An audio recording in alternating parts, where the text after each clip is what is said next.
Hello, everybody, in the Surreal World podcast. I am Zeke Samples, and as you know, my co-host Nick Ciotti, Dr. Nick Ciotti, is here with me today. We have a special guest in our studio, Chris Munoz, who actually owns Ranchers Reserve down in Okeechobee, Florida.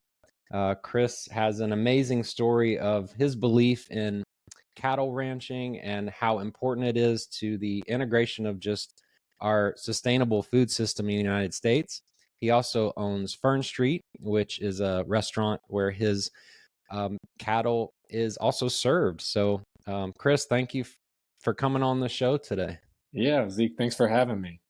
Yeah, Well, well, we and were we were hitting we were joking earlier because you were going right into so many awesome details that we wanted to have recorded so our listeners could hear that, and would love to kind of hit rewind a little bit and hear your story about kind of how you got into this. And I remember when I met you in person, you mentioned being at the auction during 2 weeks after COVID, and you just had an amazing capture and a bid on a steer, and that kind of started it all. So Well, yeah, it's true.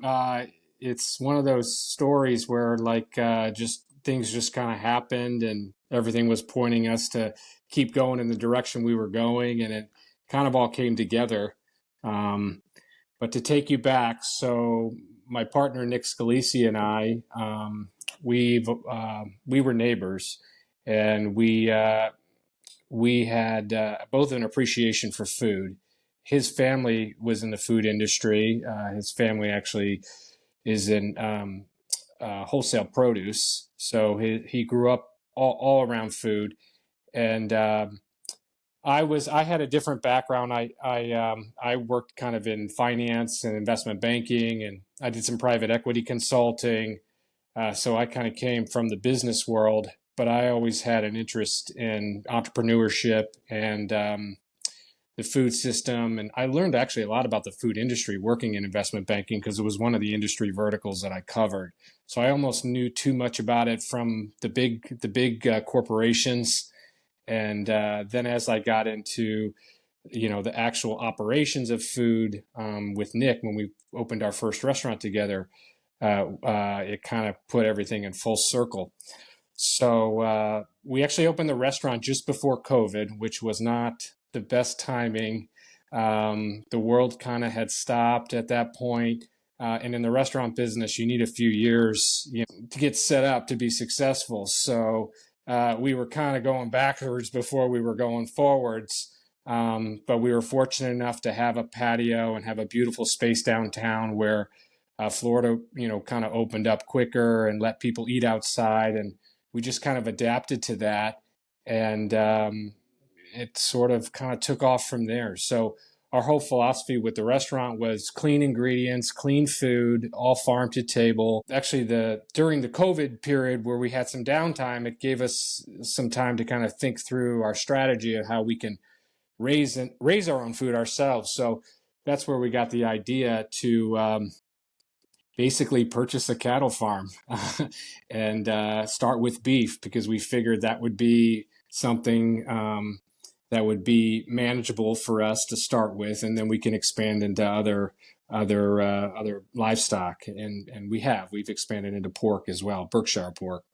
I But remember you mentioned that when you went to that auction, it was the steer from the number one Wagyu breeder in the country, right? And they just yes, have these auctions on a normal basis, but then they just happen to be so discombobulated because it was 2 weeks after the announcement of COVID, and you're like, I'll take it for this. And then all of a sudden it was like 1-2 sold, right? yeah, that's kind of how it happened. So we had done as much research as you possibly could online, and we learned if we got into cattle, we ought to get into some of the better pedigrees. And we had kind of known the movement of the beef industry, kind of going back from the big majors down to people buying directly from the ranches. And we also saw the movement for higher quality beef. And that's when it gave us the idea to really research American Wagyu, which was something that was kind of becoming popular. There were a few well-known ranches in the Midwest that had started selling a lot of that beef online. During COVID, online beef delivery became very popular. A lot of people popped up, but we kind of had we were really piqued by the whole American Wagyu concept, because it was basically crossbreeding American Angus cows with Japanese bulls. And if you've ever had Kobe beef or you've ever had A5 Wagyu, it's a very rich piece of meat, but it has amazing marbling and tenderness, and you can't eat a lot of it, but it really enhances the profile of beef. So the reason we liked the crossbreed of the American Wagyu is you got the beefiness of the Angus beef with the marbling and buttery flavor of the Japanese beef. So we figured that was like the perfect balance. So you're telling me this is like your first time in the restaurant business and the cattle ranching business? Yeah, that's pretty much how it went. So Nick was really kind of basically managing the restaurant while I was on the ranch. And, he would, be bringing out the steaks to the customers and, telling them about the product and how it all came about. And I would be on the ranch because, some cows got loose and got out of gates, and I had to run around and kind of get them back into the pens. And it was, you could have put this on TV, a reality show, and people would have been like, there's no way these guys are going to pull this off, kind of a thing. Well, yeah, it's definitely impressive, because I know me and my wife, we just opened our first optometry business, and we're eye doctors, we worked in corporate and all this, but man, opening a business that you've never actually run before, the learning curve is bonkers. And we knew the business obviously from a certain extent, from like, the one perspective, showing up to work and seeing patients, but man, yeah, I can't imagine. Yeah. Cause the restaurant industry itself is its own beast. And then you got, you're doing it on both ends with the cattle. That's pretty cool. That's definitely a testament to you guys as far as having your shit together. Yeah, well, we were committed to it. When we weren't working in the restaurants, focusing on getting those reviews, because it's all about getting good reviews and maintaining that quality standard. We were trying to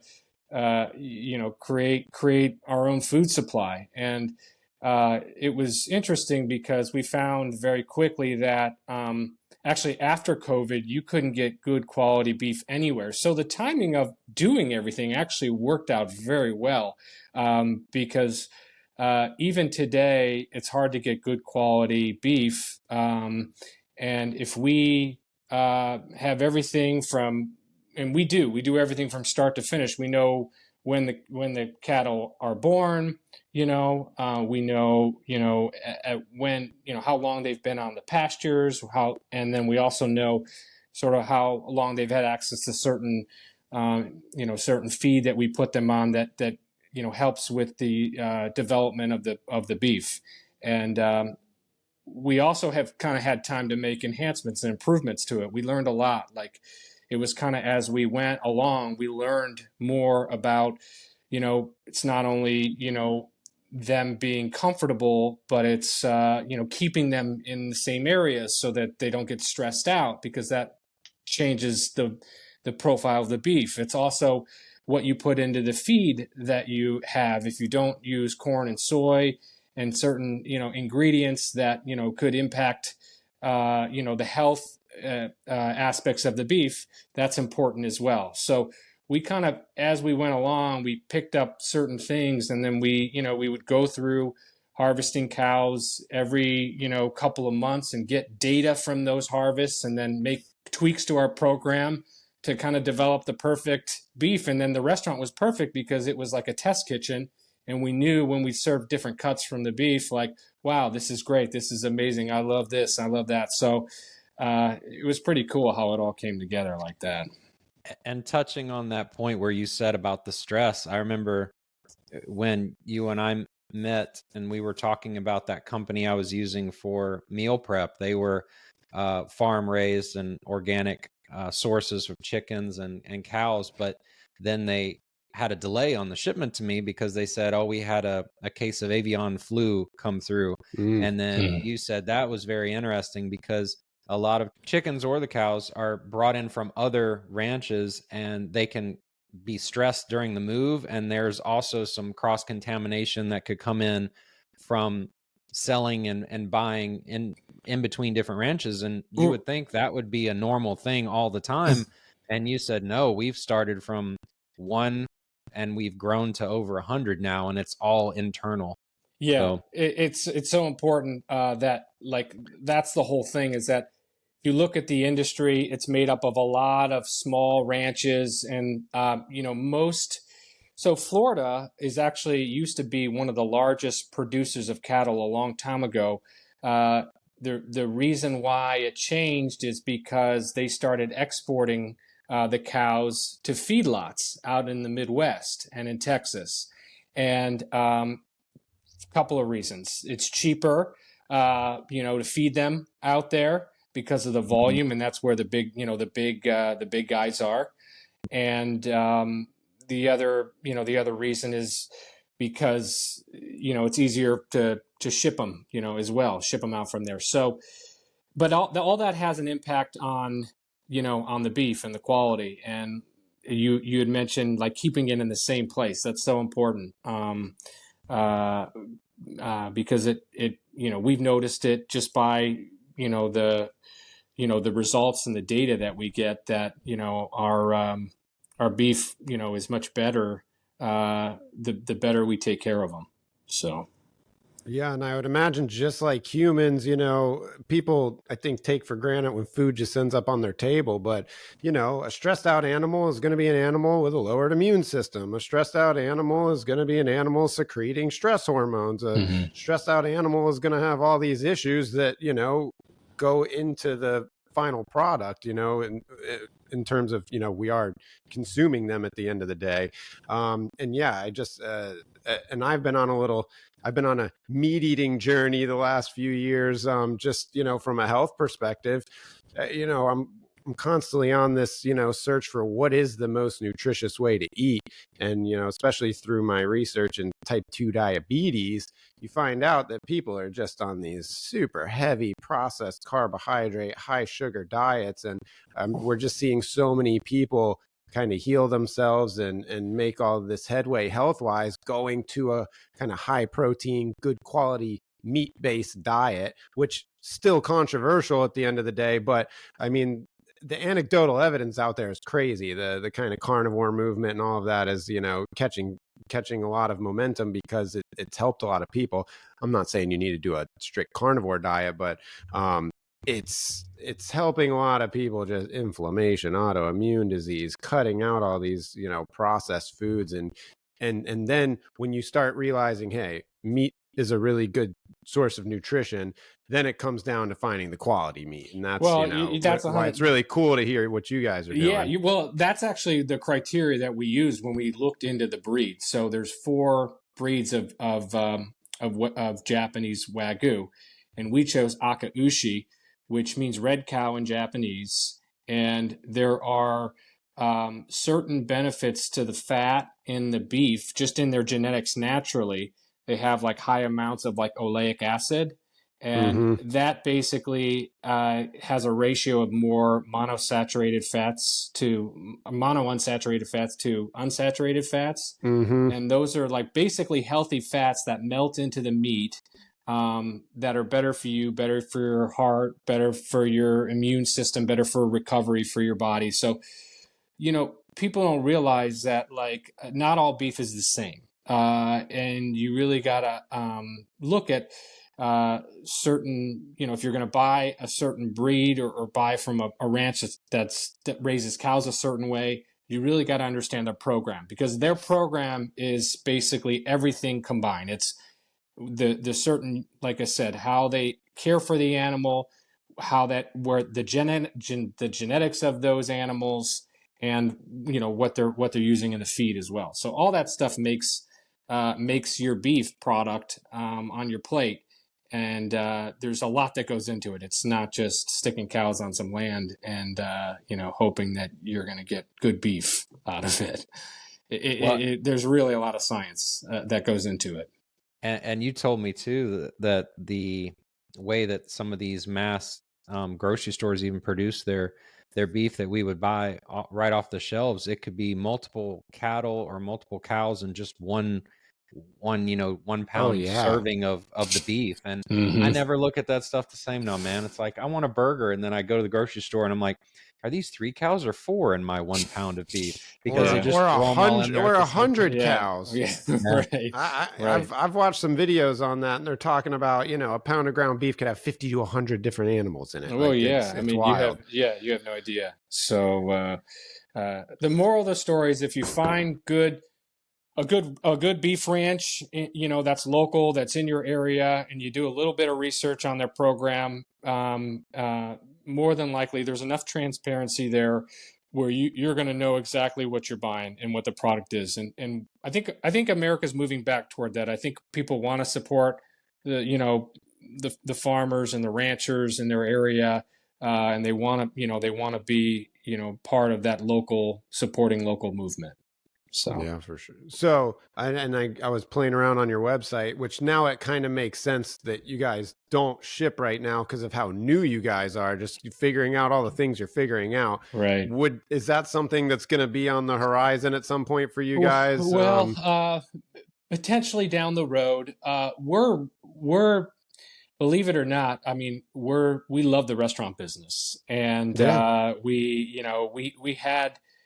It was like the hardest time to open a restaurant, and Nick and I we felt like we proved that we can do it in the worst of times. So we want to stick to that because that's really what made us unique. Obviously, opening the ranch and raising beef and pork and then serving on the menu, that became part of our identity.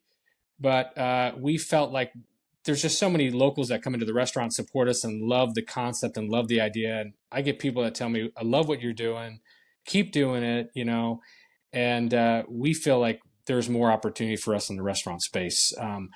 We want to open more restaurant locations. We want to continue to expand our agriculture capabilities, and we want to, make it so it's kind of a thing where it's very special. Like, you come into the restaurant and you hear the story and you understand what we're all about. And, yes, I'd love to have the beef everywhere, but in reality, if we want to make a really good, consistent product, we just got to stay true to who we are. And that's kind of what we're going to do. That makes sense. So I think the plan is to open a few more restaurant locations. Yes, we'll sell, some steaks, maybe at local farmers markets. We're in like 4 farmers markets now, and we'll continue to do that. But we really want to keep showing the community that we can create other restaurant concepts that are really creative, like our first one, but just give them a whole nother experience. All right. You're going to make me drive down there. Okay. You mentioned visiting a beef company up north as a possible acquisian. How did that go? So my prior days, I did some investment banking and private equity work, and occasionally I'll get calls from people in my industry saying, "Hey, I know somebody who has a beef cattle company. He needs some advice on maybe what to do with it. He's looking to retire, kind of a thing." And so sometimes I get involved in looking at other businesses. Obviously familiar with the industry, all the stuff that I've learned with Ranchers Reserve. So I went, and it was basically an Angus local beef company that was started 20 years ago, and the family is kind of looking at maybe finding some investors to kind of take it to the next level. So it's kind of part of something I did in the past, and I know and I understand the business. So I took a few days to kind of look at the company, tour the operations, understand their program, particularly within Black Angus cattle, because that's kind of what they do, and get a feel for if it's something I might be able to get involved in. So it may be something complementary to Ranchers Reserve down the road. It may not, or it just may be, another opportunity for me to get involved with a beef company up north where, I might be able to make a difference with. So it's pretty cool. All of this reminds me, it's like craft beef, you know, how you've got your small brewery, you've got your beer breweries and all that kind. It's very much craft beef, it feels like, which is super cool. Yeah. Yeah. The that's actually one of their angles is they work with like a lot of the craft breweries. So it's kind of cool to see other businesses, because even though we compete in beef, we don't really compete. We're all part of the same, passion of bringing a better product, direct from the farm to your plate. So Because you learn something, and really, because they're like, how can we complement one, or how can we help you, Chris? Like, can we raise some of your Wagyu cattle up here, or can you, help us with some of our, serving some of our beef down there? So there's so many complementary things to this. I mean, the opportunities are endless. They really are. And the word competition in business, I don't know, competition is what leads to these massive corporations trying to consume everything and become these mega monopolies. And then you lose quality instead of, people really taking pride in their craft and encouraging others to do it too. Like you said, you might not be able to ship the beef everywhere in the country, because the moment you start doing that and you just put growth of the business over everything, you start to lose quality. And Absolutely. we're doing the same thing in our business. We're not trying to become one of these massive lens crafters corporations. That's why we left corporate optometry, because we saw quality suffer, and it was only really getting worse. And you go open up a small shop, the people who appreciate it will come in and they will maybe pay the little higher price that it costs to get glasses here versus glasses over there. And same thing with your beef is not going to compete price wise with a pound of ground beef from Walmart, No, absolutely but not. you get what you pay for, and you can still be somewhat competitive. It's not, I saw on the website, you guys are, you can get 10 pounds for $90 or something. Like, that's really pretty good. Yeah. So there's I think it's more of a movement than anything else. Is people who appreciate that the food, processed foods has taken over, and basically even beef in general, it's controlled by 3 or 4 companies. That's going to be a problem for the future, because if they push all these little guys out of business, we kind of got to create like a band of brothers here. We all have to work together and continue to not let those guys drive the little guys out of business. Because if we do that and we can create a better product, those guys, I mean, they're really not going to have a chance to come anywhere close to us in terms of product and quality and consistency and a lot of the things that we strive on, because we're small enough to do that. I'm hoping we've reached a little bit of a tipping point, because I see this same thing again, just talking to you. It sounds just like what happens in, eye care. It's happening in almost every industry. True. Which has led to the chronic disease. It's led to all of these problems, this massive consolidation in food, healthcare, pharmaceuticals. I'm hoping it reached the tipping point where now, people are going to recognize that and start going the other way. Because if it doesn't, we're just and it keeps getting worse. It's not going to be pretty, but I mean, I try not to worry too much about that from a pessimistic standpoint, and just, focus on, what we're doing and supporting other businesses and other industries that are, seeing the same issue and trying to fix the solution by just providing quality. Right.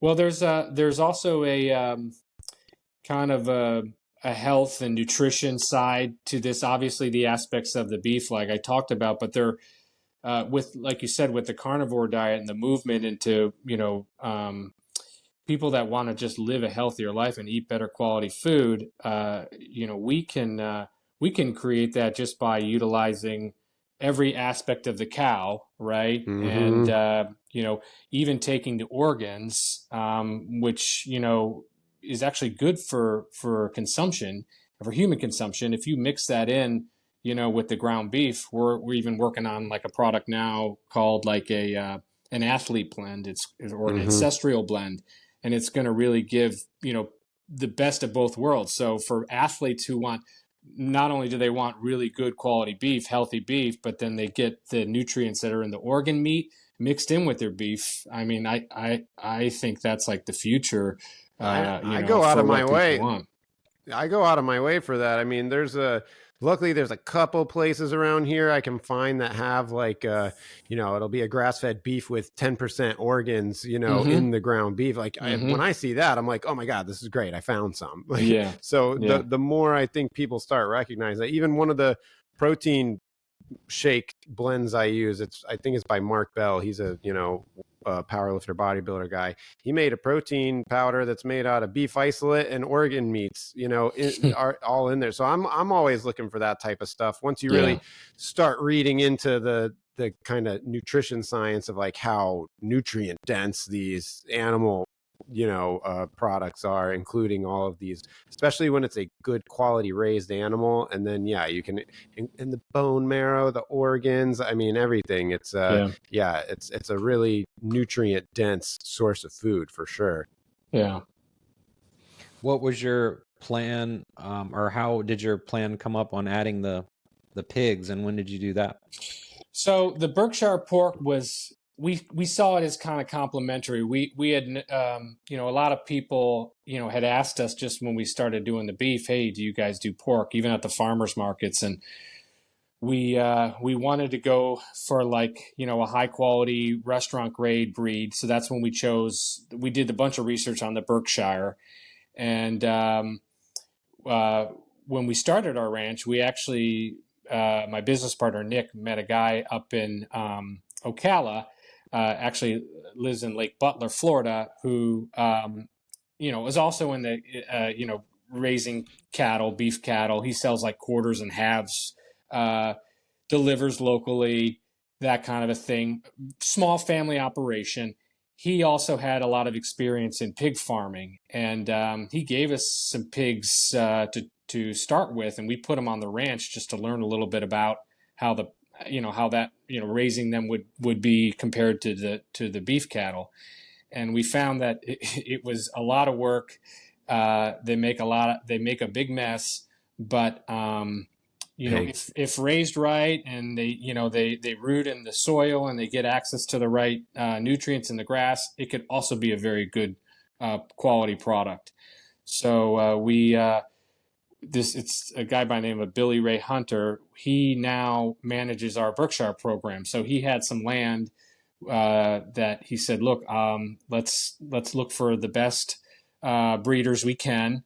And we found some in Iowa, and we started breeding on his land. We started with like 15 gilts, and then that turned into, I think, over 50 plus that pigs that we have now that we're breeding on his land. So the pig program is expanding pretty quickly just because they give birth every 3 or 4 months. Yeah, they got a quick life cycle. And then the beauty of the Berkshire, if you ever had good Berkshire, I mean, it has like a red color to it. I mean, and it's a lot of similar characteristics, whereas good marbling, good tenderness, just like a steak. So if you raise the right kind of pork, I think, like when I was a kid, I ate pork, and then the pork industry kind of messed it up, and then pork wasn't really focused on genetics and marbling and all that. But that opportunity exists. So we see an opportunity there with pork as well. And our Berkshire program eventually is going to be probably on the same level as our Wagyu beef program. So from like a business perspective, how important is it, kind of, especially being your first time getting into this stuff? I mean, hiring the right people to help run things. Like, are you bringing in people with experience? So it's kind of as we go, we're meeting people, and we're getting, people are kind of coming to us and saying, hey, I know a little bit about this, and, and it's just kind of happening naturally. So everything from meeting like Billy Ray to manage our pig program to now we have a ranch manager by the name of Taylo Glass. He came to us. He through some friends of ours in Okeechobee, and he was actually a professional bull rider for many years. So he definitely has a lot of the good skill sets you need for the days that Nick and I don't really want to go out in the ranch and take care of the things that need to be taken care of. So there's some of those moments where, having somebody, that can, get out there and handle, we've had some scary situations. Anytime you're raising animals, there's always things that can go wrong from, especially when you're start to finish. So he's been a blessing for us, and he kind of just came through and had some experience managing other ranches before he met us, and it just kind of worked out perfectly where he's a perfect fit for our program. So yeah, no, that's awesome. So I don't know, kind of an interesting subject I've been hearing, it's been popping up lately, especially in Florida. I mean, I haven't dug too deep into it. I guess it would affect you guys a little bit more.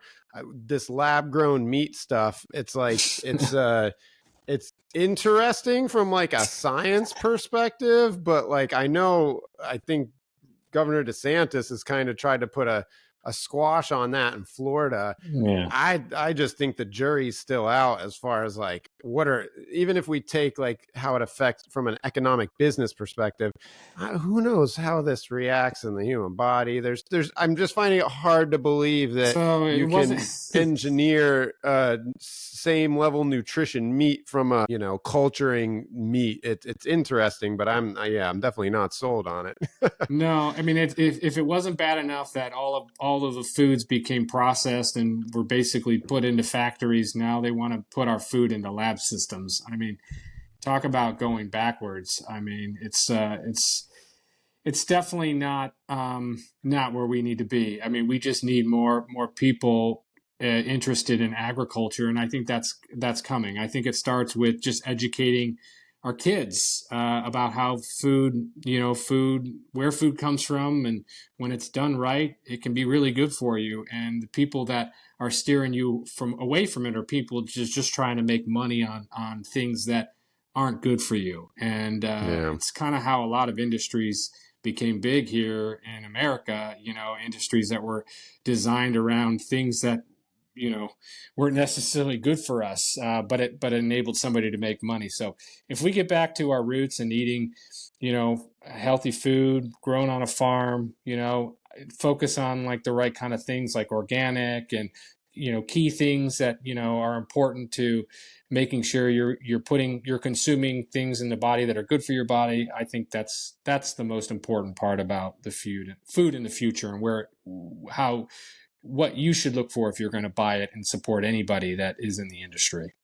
Yeah, just the simple idea of your food being as close to nature as possible. And a weird bioreactor creating meat cells doesn't really sound like nature to me. No, I don't think so either. So. Well, your website says it all: humanely raised and elite genetics. Yeah, so you're master of the herd craft. Yeah. Well, we're getting there. We have a lot to learn, but we also feel that we've come a long way in a very short time frame, and it's because of our dedication and a passion to it. Like we're both very passionate about. Nick's passionate about restaurants. I'm very passionate about ranching, and this is like the best of both worlds. So. Well, the quality and everything that you have, you show throughout the restaurant and your day to day. So if someone wants to find your restaurant or buy from you or get in touch with you, what's the best way? Best way is to just go to Fern Street, westpalmbeach.com. You can Google us, or you can Google Ranchers Reserve, Okeechobee. We put everything kind of on the website to make, to kind of tell the story, and you can get a reservation through the website. Or you can find us at various farmers markets if you come over here on the West Coast, because we're in the West Palm area, the Treasure Coast, and then hopefully as we grow, we'll be over on your side, Zeke, and the Tampa, Sarasota side, we'll see, maybe there might be a few restaurants popping up over there as well if things go well. Well, that's awesome. It was a pleasure to have you on the podcast today. We learned a wealth of information, and I know all the listeners did too. Especially was an enlightening episode with so much that people don't really listen to or get to know nowadays. Yeah, absolutely. Well, I'm glad to be a part of this, and I appreciate you guys taking the time. I'm gonna be patiently waiting for the Tampa restaurant to open. And next time I'm down, because I end up in Miami every once in a while, I might make a little trip over there. You can just hop on the Bright Line. It's only an hour. You'll Easy. be Bright Line will take you right to the restaurant. Easy. Awesome. All right.